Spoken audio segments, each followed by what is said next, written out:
Bonjour, Philippe Fessac ici, et dans ce nouvel épisode de Parlons Science, je vais vous parler d'un sujet intéressant, je pense.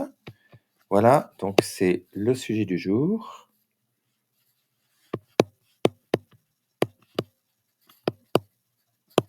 C'est les codes barres, ou le ou les codes barres génétiques. Alors, de quoi s'agit-il? Alors, en anglais, on appelle ça DNA barcoding. Ok. Et il s'agit essentiellement de la chose suivante. Eh bien, vous prenez un organisme quelconque. Alors, ça peut être un organisme vivant quelconque, un micro-organisme, une plante, etc., un animal, etc., un tissu de cet animal, et vous échantillonnez un petit peu de matériel génétique. Alors, vous savez que le matériel génétique peut prendre plusieurs formes, hein. On a l'ADN ou DNA en anglais, acide désoxyribonucléique. On a l'acide ribonucléique, ARN, etc. Et on a les protéines, d'accord? Ça, c'est du matériel génétique. OK, et alors on va prendre ce matériel génétique, et on va, vouloir le séquencer. C'est-à-dire on va essayer de prendre ce matériel et de le transformer en une séquence, par exemple de base. Pour l'acide désoxyribonucléique, on va utiliser 4 bases, A, C, T, G. D'accord? Et ensuite, une fois qu'on aura cette séquence, donc la séquence à étudier, on va dire.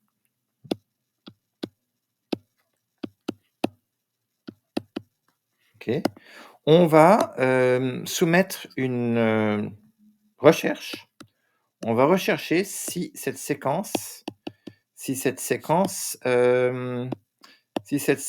existe dans une base de données où on a regroupé, les séquences typiques, qui reflètent chaque type d'organisme. D'accord? Ainsi, on va pouvoir, reconnaître, par exemple, des espèces ou même trouver de nouvelles espèces.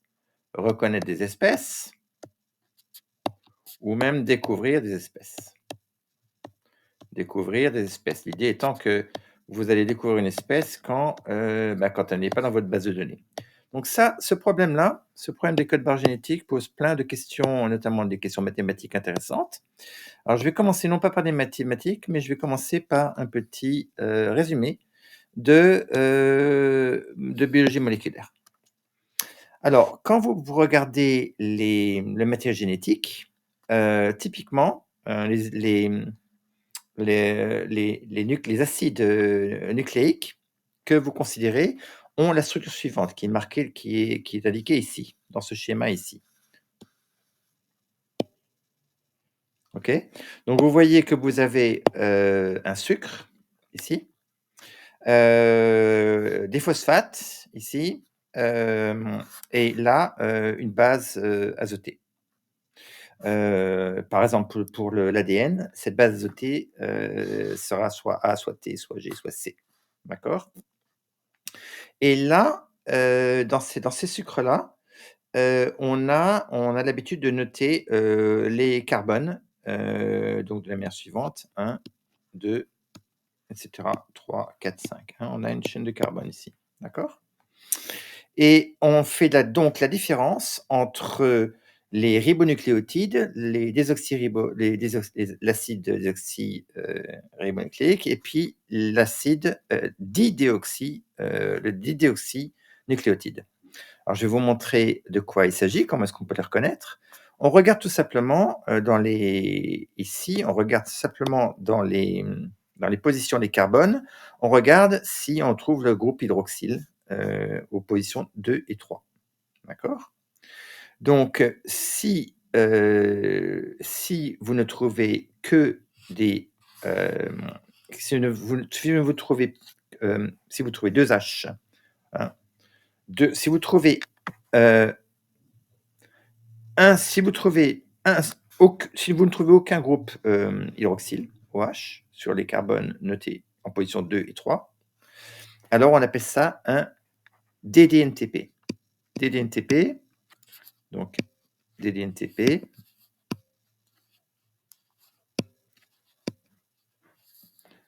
D, D,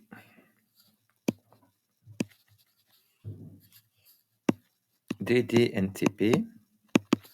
Alors ça va être comme ça. H et H, d'accord? DNTP, on va avoir un OH ici en position 3, mais pas de OH en position 2, d'accord? Et enfin, le dernier cas, c'est OH. OH. OK? Voilà. Alors on voit ici, là, à gauche, je vais vous montrer un nucléoside où on n'a pas de phosphate, ici. Hein, la notation, comme vous voyez, on note, la base azotée comme ça avec une flèche et on note les phosphates PPP. OK? Voilà. Alors la structure de l'ADN, hein, on peut la voir comme ça. Vous voyez, ici, 2 bases, successives ou 2 nucléotides successifs, hein. Ils sont accrochés ici par les phosphates d'un côté et par les liaisons hydrogènes qu'il y a entre les bases azotées conjuguées. Donc là, il y a des liaisons hydrogènes ici et ici, hein. Et alors quand on échantillonne du matériel génétique et quand on veut le séquencer, on utilise, des polymérases et ces polymérases utilisent comme substrat le DNTP, hein, c'est ce que j'ai mis ici. D'accord? Donc par exemple là, on peut, si on ajoute de la polymérase à une solution qui contient des acides nucléotiques et un template un brin d'ADN, d'accord? Alors le brin d'ADN va nous donner, comment dire? Va nous donner la séquence ici, ça c'est le template, va donner la séquence, d'acides qu'on veut répliquer. Et la polymérase, par exemple le Taq polymérase, hein, va utiliser le DNTP comme substrat pour la polymérisation de l'ADN. Et ce qui va se passer, c'est que le groupe hydroxyle, va jouer un rôle clé ici, hein. On va avoir une réaction entre le groupe hydroxyle et puis le 1er phosphate, ici. Et ce produit-là, ce nucléotide ici, va s'attacher donc, en suivant le template, va s'attacher, de la manière suivante, au à la structure déjà existante. D'accord? Alors en 1977, Frédéric Sanger a eu une idée absolument incroyable, une idée géniale. Hein, alors là, ce que je vous montre ici, ce petit diagramme ici, c'est simplement un diagramme qui vous montre comment a lieu la polymérisation, c'est-à-dire la croissance. En fait, en haut, vous avez le rectangle en haut, le rectangle long, c'est donc le template, le brin d'ADN, d'accord? Et la Taq polymérase ou l'enzyme que vous utilisez est utilisée donc pour croître le deuxième brin, hein, qui est conjugué au premier, d'accord?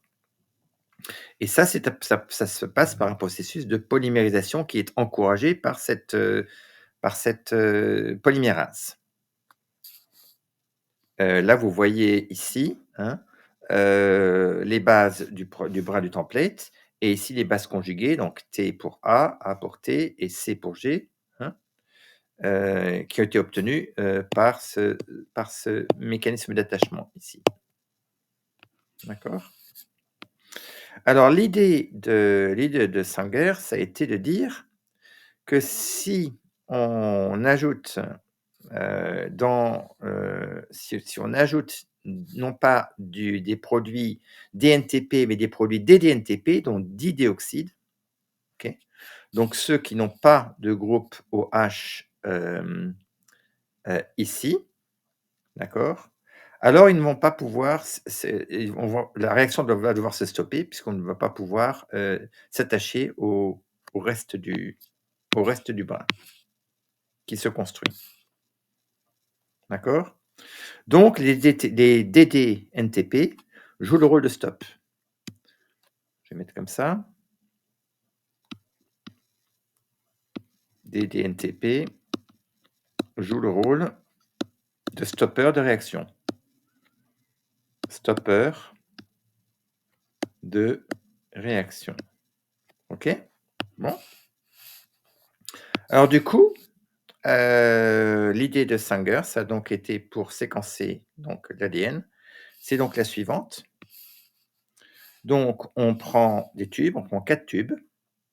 Dans le premier, on va dans chaque tube, on va mettre le template. On va mettre une amorce, en anglais on appelle ça primer, d'accord? Et puis après, on va mettre des DNTP, hein, donc des produits de réaction qui vont pouvoir se rajouter au fur et à mesure au brin qu'on veut construire, d'accord? Du DNA polymérase, je parle de la Taq polymérase. Et ensuite, ce qu'on va faire, c'est qu'on va rajouter une petite quantité, suivant le tube, on va utiliser 4 tubes, hein.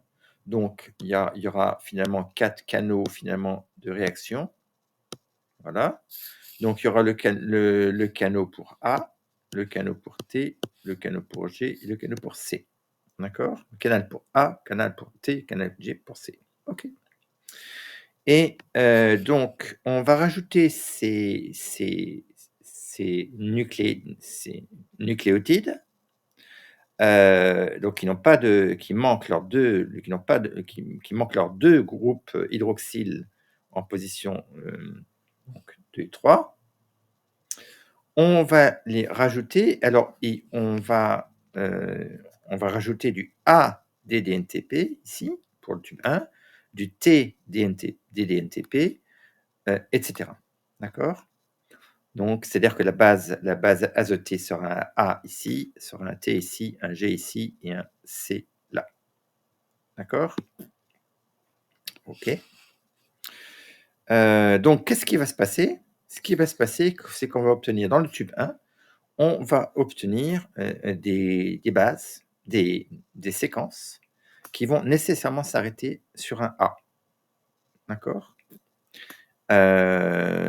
Et là, l'endroit exact où, elles vont s'arrêter, ça va être évidemment aléatoire. Donc on va obtenir une séquence de fragments dans le tube 1 qui se terminent tous, là où la séquence modèle, le template, a un A. Donc si on suppose par exemple que le modèle est quelque chose comme ça, ici, hein, ou plus long que ça, et bien là vous voyez par exemple 1, 2, 3, donc 1, 2, 3, 4 types de, 4 types de séquences. 1, 2, 3, 4 types de fragments qui sont obtenus dans le tube numéro 1. D'accord? Et ensuite, on va faire la même chose pour chaque, tube, hein. Donc ici, on aura des fragments qui se terminent par A, A, A, A.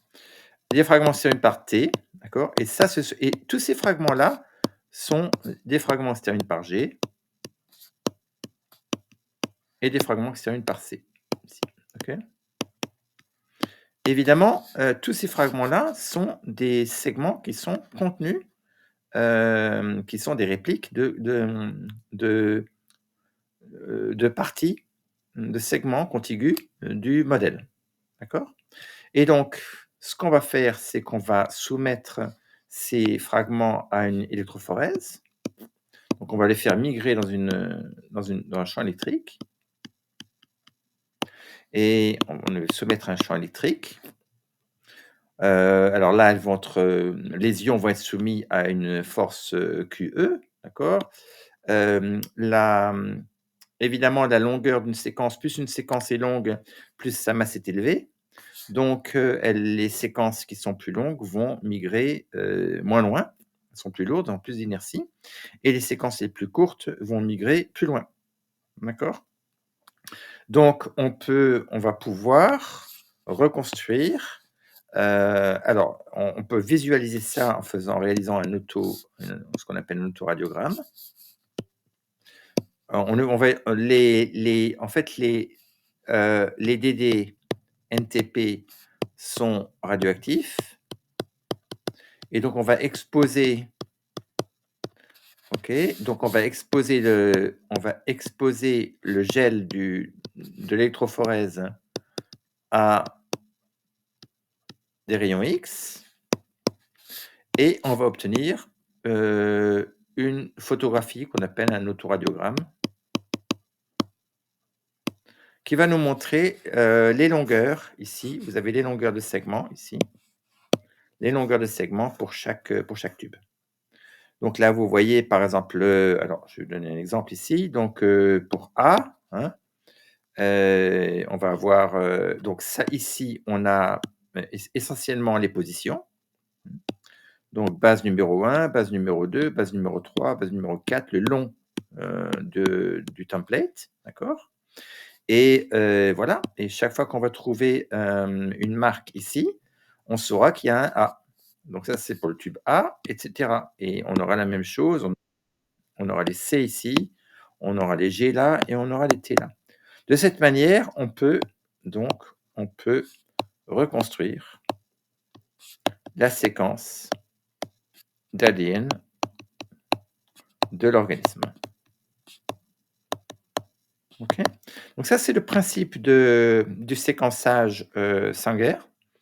Et là, évidemment, le problème, c'est que, bon, il faut 4 tubes, c'est long et donc, au lieu d'utiliser radiogramme, on a fini par moderniser ça avec une approche plus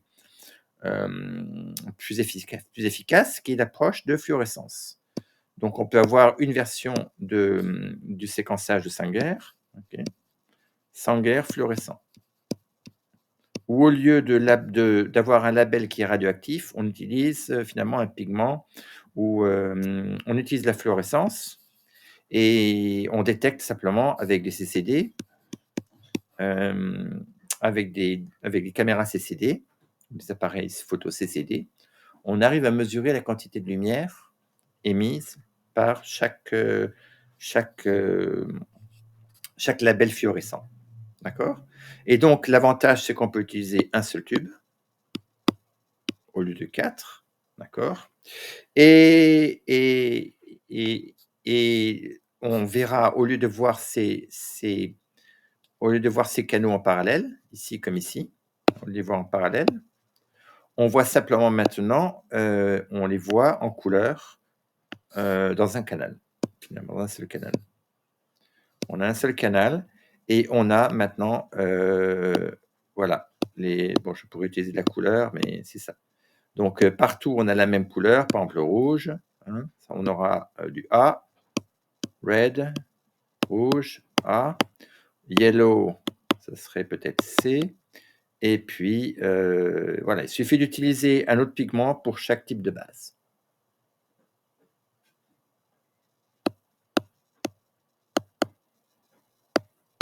Voilà et puis, qu'est-ce qu'on pourrait prendre? Vert pour ACTG.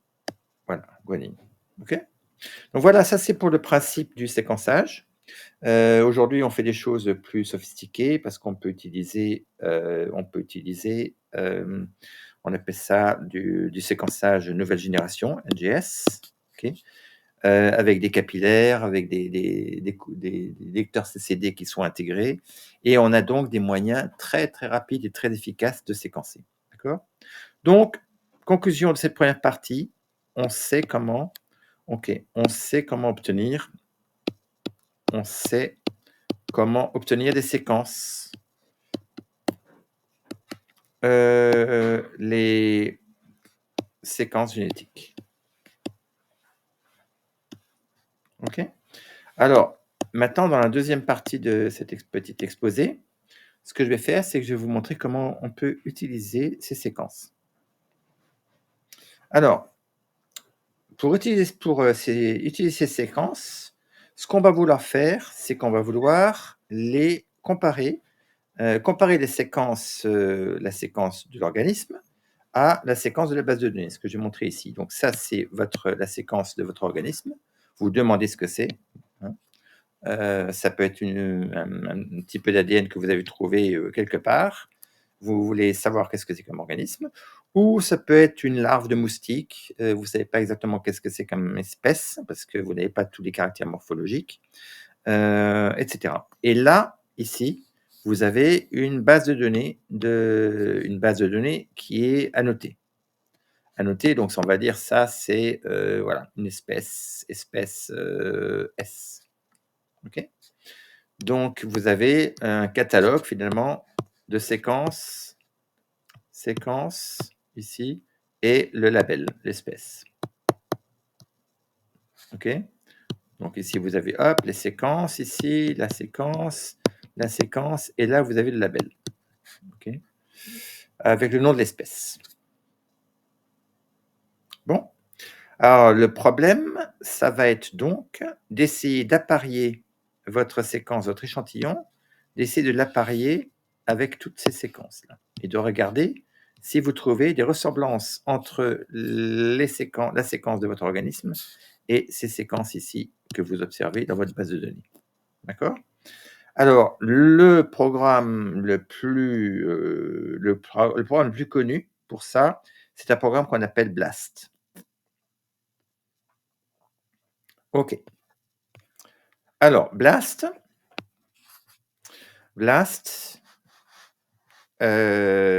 c'est un programme qui vous permet de regarder les alignements locaux. Alignements locaux.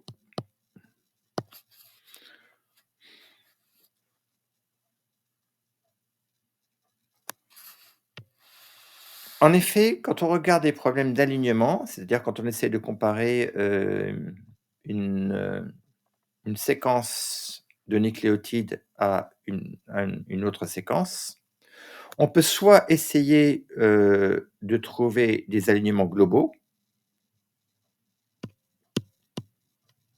Et alors ça, la théorie de ces recherches, alignements globaux,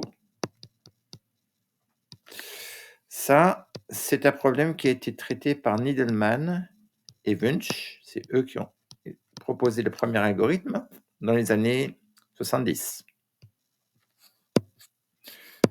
OK. Ensuite, dans les années, donc ça, on parle de 1970 à peu près. Et ensuite, on s'est aperçu, on a découvert les domaines protéiques, on a découvert en fait qu'il pouvait y avoir des régions localisées, qui étaient récurrentes, dans les organismes, dans certaines espèces. Et donc, on s'est intéressé, on a découvert que, il y avait un mérite à regarder des alignements locaux. Donc on a changé de paradigme. OK. Et là, les premiers algorithmes qui sont apparus, c'est notamment l'algorithme Smith-Waterman. Là, je crois que c'est 1981. D'accord? 1981. Voilà. Et BLAST, bon BLAST, c'est, un peu après, donc on va dire les années 1990. Et le problème, un des problèmes principaux, c'était le problème de décider, si un alignement que vous trouvez est statistiquement significatif ou non.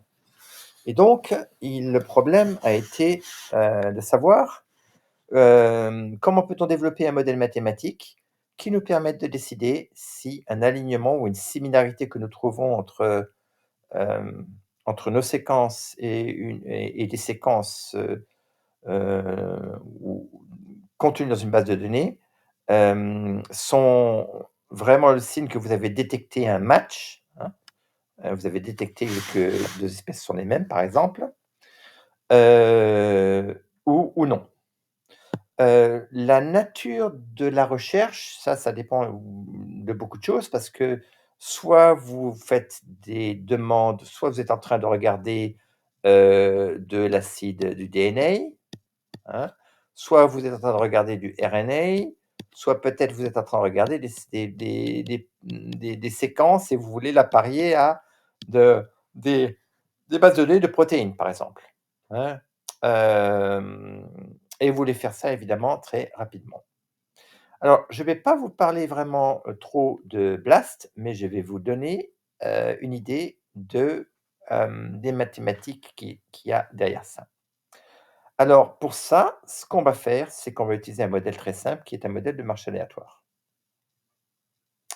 Alors le voici. Donc l'idée est très, très simple. L'idée c'est que, alors je vais vous le montrer ici. Donc, heu, on va lire modéliser, OK? Modéliser, les séquences et heu, établir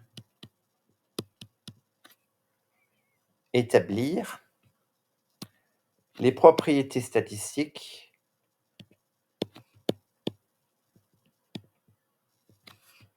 hem, de recherche de similarité, je vais dire.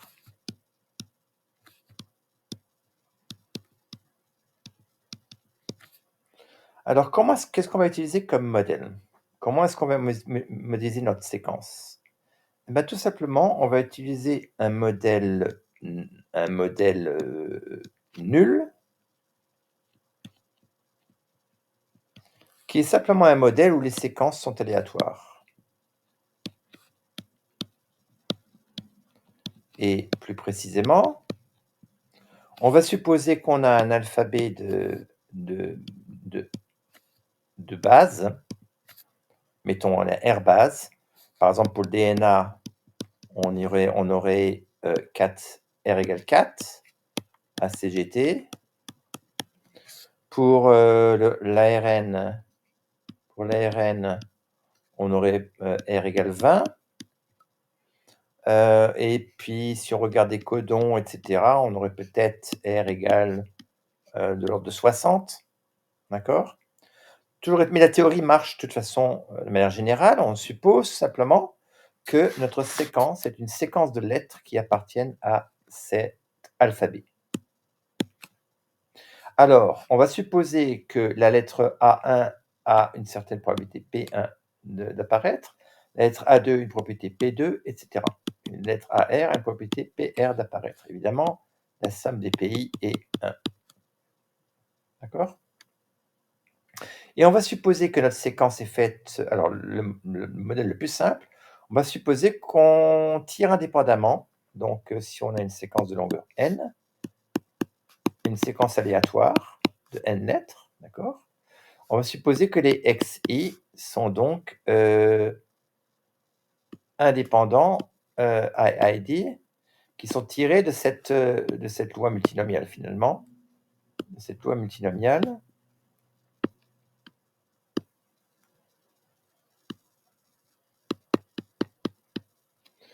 Voilà, de cette loi multinomiale P1, 1, et cetera, ARPR. D'accord? Donc chaque position est indépendante et on tire simplement une lettre au hasard. D'accord? Voilà un exemple de séquence, hein, que je l'écris justement au hasard, et cetera. OK? Et ça, il y aurait peut-être une longueur n. OK? Alors maintenant, on va s'intéresser, supposons qu'on veuille, apparier cette séquence à une autre. Alors ce qu'on va faire, c'est qu'on va développer un score de similarité. On va inspecter la séquence et on va regarder si elle est similaire à notre modèle. Template.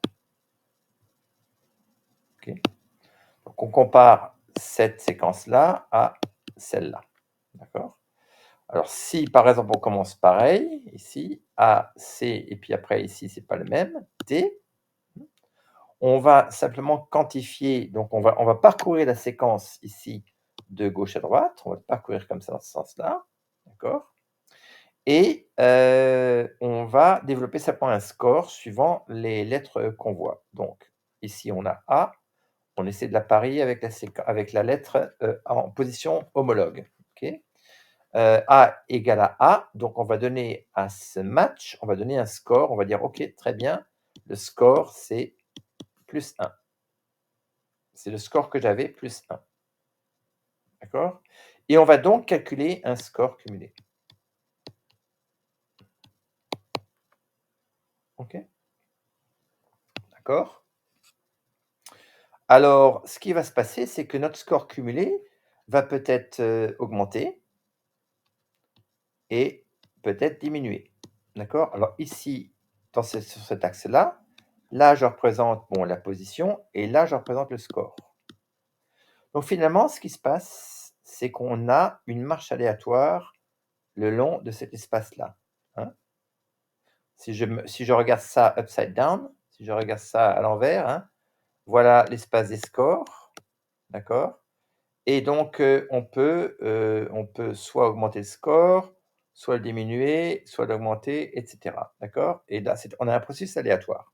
Alors là, je vais représenter justement ce processus aléatoire ici, d'accord? Et on va être intéressé à, en fait, si on a un bon alignement, on aura évidemment, un point haut ici, dans le score. D'accord? Donc on va être intéressé à la distribution de ces points hauts. Plus précisément et par ailleurs, on aura aussi des points bas.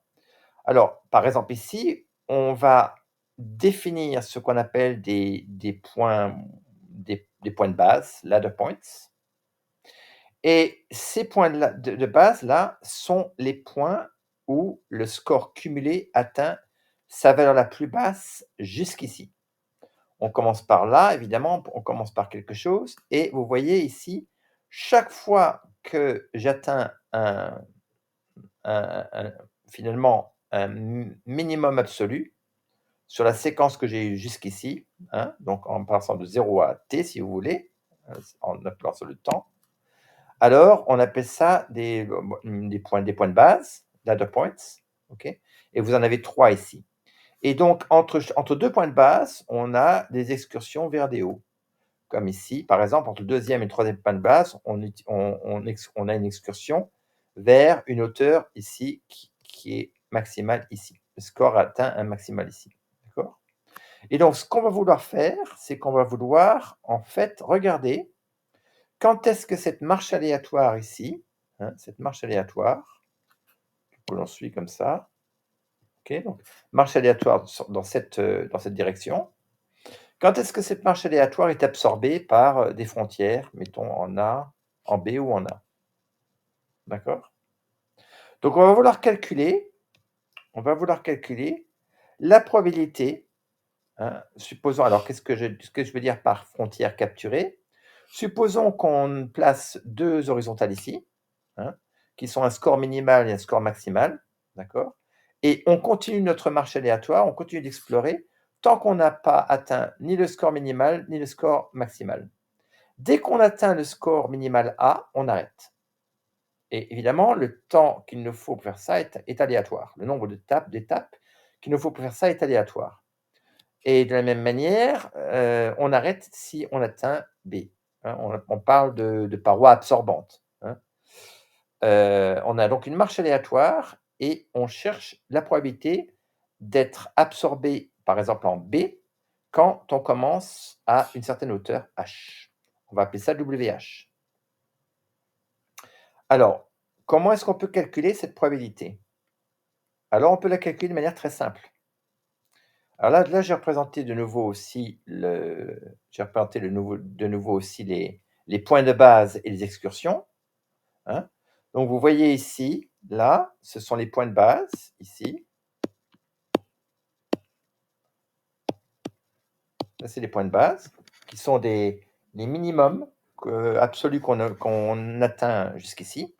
Et entre 2 points de base, on a donc des excursions vers des hauts. Et donc on va être intéressé, en fait, à la distribution de cette variable aléatoire, qui est la hauteur des excursions maximales. D'accord? Alors, on va d'une part être intéressé par la distribution des CYI, de ces hauteurs, et d'autre part, on va être intéressé par la distribution d'une statistique de ces hauteurs qui est la statistique maximale. Et c'est ça d'ailleurs, c'est exactement ce genre de statistique qui est utilisé par BLAST pour détecter des matchs, ou des appariements entre la séquence échantillonnée et les séquences dans votre base de données. D'accord? Alors, comment est-ce qu'on fait pour calculer cette, probabilité? Eh ben, c'est très simple. On utilise simplement la loi des probabilités totales ou la loi des probabilités conditionnelles. La probabilité qu'on et je vous l'ai écrit ici. La probabilité qu'on stoppe en B en étant partie de H, évidemment, je peux la décomposer, hein, à la Kolmogorov, entre la probabilité qu'on stoppe en B, sachant qu'on est parti à droite, H+1, ou la probabilité d'arriver en B, sachant qu'on est parti à gauche de la position principale. Donc là, vous avez la probabilité de B quand H, c'est la probabilité de B quand H+1, probabilité de H+1 quand H, et plus probabilité de B quand H-1 et probabilité de H-1 quand H. Donc, vous arrivez à cette équation de récurrence, où P représente la probabilité, d'avancer, hein, et de 1 et Q représente la probabilité de, reculer de 1 dans le score. D'accord? Et beh, évidemment avec P plus Q égale 1. Et je vais supposer que, la probabilité du match est plus petite que la probabilité de Q. Donc on va supposer que P sur Q est inférieur à voilà. Ça, c'est une hypothèse qu'on doit faire. Donc, je vous répète, WH, c'est la probabilité, ici WH là, c'est la probabilité d'arriver en B, quand on est parti de H. Heu Évidemment, on va soit stopper en B, soit stopper en A, d'accord? On n'a que ces 2 possibilités. Et à cause de cette relation, on va nécessairement stopper à un certain moment, d'accord? On va stopper certainement. A et B, fini. OK. Alors, donc, comment calcule-t-on WH? Eh ben, c'est très simple. Tout simplement, on applique cette formule que je viens dont je viens de vous parler là, d'accord? Et le deal est le suivant.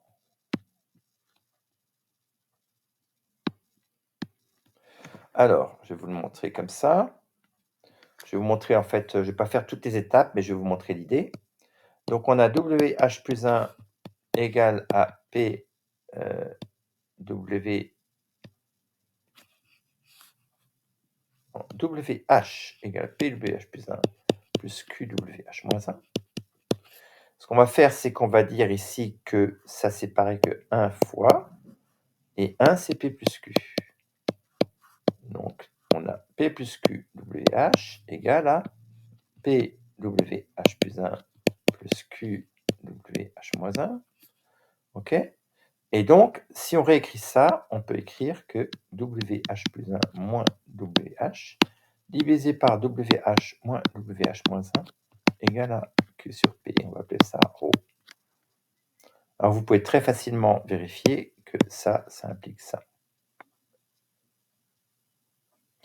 Et donc, il va en découler, cette relation, si vous l'appliquez bien, il va découler que vous pouvez calculer WH simplement en sommant des séries géométriques.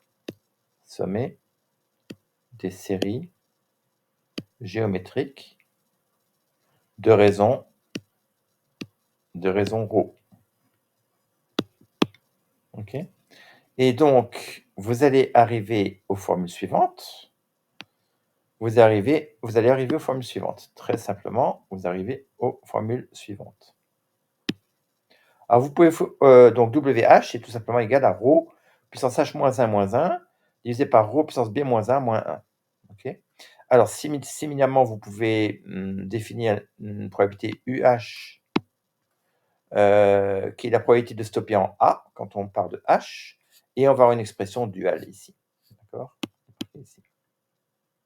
Et en fait, très simplement, vous allez pouvoir déduire de ces relations que la probabilité pour que, la hauteur d'une excursion soit supérieure à Y, elle s'écrit finalement avec en utilisant une loi exponentielle, et le paramètre de cette loi exponentielle lambda n'est autre que le log de, Q sur P.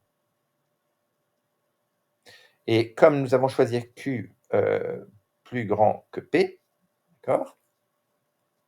P probabilité d'un match et Q probabilité de non-match.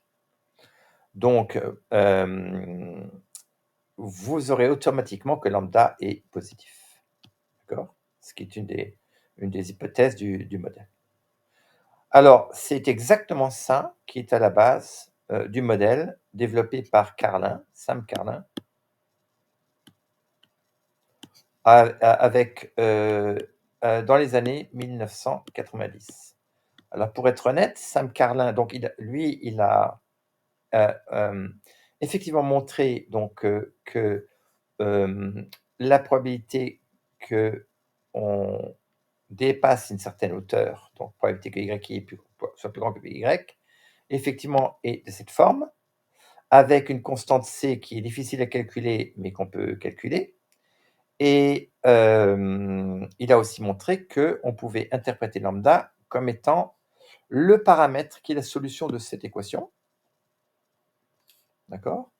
Et cette équation-là, en fait, n'est autre que celle-là. C'est exactement c'est la même équation dans mon modèle simple. D'accord? Alors aussi, pour être, tout à fait honnête, Carlin n'a pas totalement, démontré ça lui-même, mais en fait, c'est un élève à lui, qui s'appelle Igelhart, qui a montré le résultat principal, en 1972. D'accord? Et ces résultats ont été repris par Carlin et Dembo en 1990-91. Voilà. Quant à la propriété quant à la statistique, maximale, vous en avez là, dans notre modèle simple ici, vous en avez l'expression, qui est donnée ici. Voilà, donc je vais arrêter cette vidéo ici. Je pense que cette vidéo illustre très, très bien, la méthode,